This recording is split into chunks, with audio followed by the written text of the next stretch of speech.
গোপন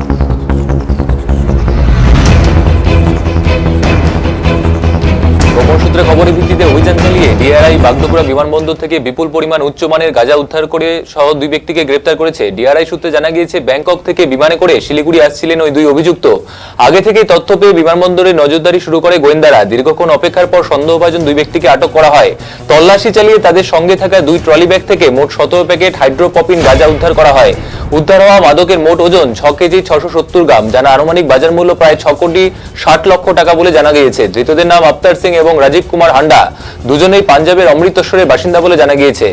এই মুহূর্তে যে গুরুত্বপূর্ণ খবরের দিকে আমরা নজর রাখছি, ভোটের আগে কিন্তু বিপুল পরিমাণ উচ্চমানের গাঁজা সহ গ্রেপ্তার দুজন। গোপন সূত্রে খবরের ভিত্তিতে অভিযান চালিয়ে ডিআরআই বাগডোগরা বিমানবন্দর থেকে বিপুল পরিমাণ উচ্চমানের গাঁজা উদ্ধার করে এবং সেই সঙ্গে উদ্ধার করেছে দুই ব্যক্তিকে। ডিআরআই সূত্রে জানা গিয়েছে, ব্যাংকক থেকে বিমানে করে শিলিগুড়ি আসছিলেন ওই দুই ব্যক্তি। আগে থেকেই তথ্য পেয়ে বিমানবন্দরে নজরদারি শুরু করে গোয়েন্দারা। দীর্ঘক্ষণ অপেক্ষার পর সন্দেহভাজন দুই ব্যক্তিকে আটক করে তল্লাশি চালিয়ে তাদের সঙ্গে থাকা দুই ট্রলি ব্যাগ থেকে মোট 17 প্যাকেট হাইড্রোপপিন গাঁজা উদ্ধার করা হয়। উদ্ধার হওয়া মাদকের ওজন 6 কেজি 670 গ্রাম, যার আনুমানিক বাজার মূল্য প্রায় 6 কোটি 60 লক্ষ টাকা বলে জানা গিয়েছে। ধৃতদের নাম আফতার সিং এবং রাজীব কুমার হান্ডা, দুজনেই পাঞ্জাবের অমৃতসরের বাসিন্দা বলে জানা গিয়েছে।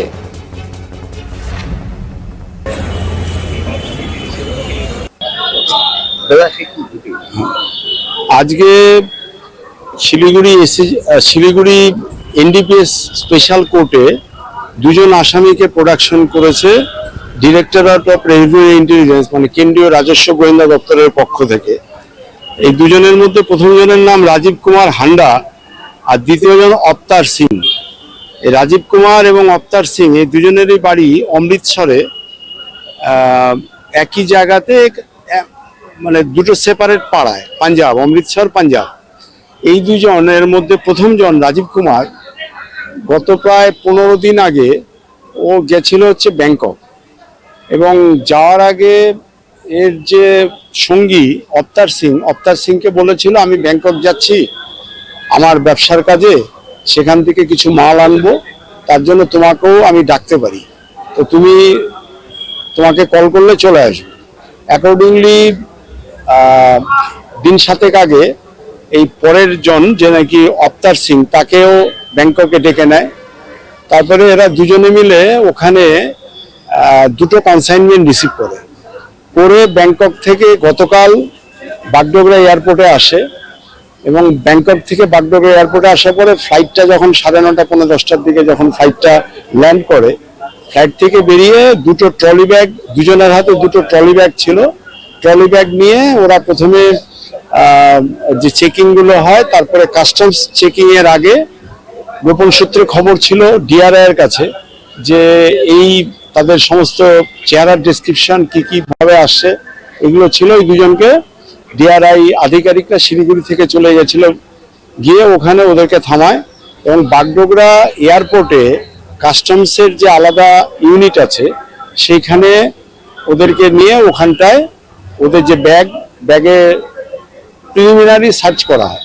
সার্চের পরে দেখা যায় যে ওখানে ওটাকে বলে হচ্ছে গাজারি, মানে হাই গ্রেডের ফর্ম।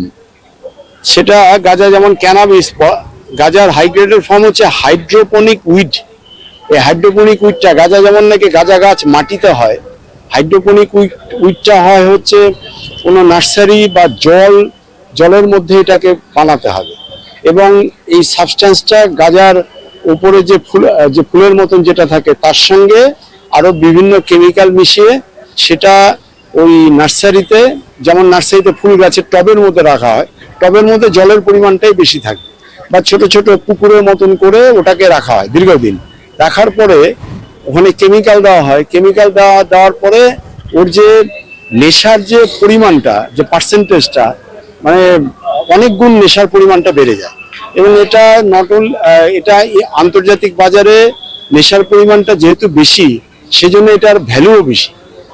এবং এটা 2022-এ এনসিবির যে গাইডলাইন, সেই গাইডলাইন অনুযায়ী এই হাইড্রোপনিক উইড এটার ভ্যালু ছিল ওই 35 লক্ষ টাকা পার কেজি।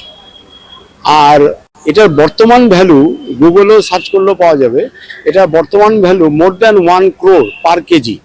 তো এরকম দুজনের কাছে দুটো যে ব্যাগ ছিল, ট্রলি ব্যাগ ছিল, ট্রলি ব্যাগের মধ্যে একজনের কাছে 10টা প্যাকেট, একজনের ব্যাগে, আরেকজনের ব্যাগে হচ্ছে 7টা প্যাকেট, টোটাল 17টা প্যাকেট উদ্ধার হয়। এই 17টা প্যাকেটে টোটাল 7 কেজির কাছাকাছি, মানে হলো 6 কেজি 670 গ্রাম এই হাইড্রোপনিক উইড এটা উদ্ধার হয়েছে। এবং এটা এই ধরনের যে নেশার বস্তু, এটা রেয়ারেস্ট অফ রেয়ার, এটা বিদেশের ব্যাপক বাজার। তারপরে ওই দুজনকে ওখানে ওদেরকে সার্চিজার হওয়ার পরে ওদেরকে স্টেটমেন্ট দেওয়ার জন্য স্পট সমন দেওয়া হয় এবং শিলিগুড়ি অফিসে নিয়ে এসে ওদেরকে স্টেটমেন্ট নেওয়া হয়। নেওয়ার পরে ওদেরকে অ্যারেস্ট করা হয়। অ্যারেস্ট করে আজকে আদালতে হাজির করানো হয়েছে।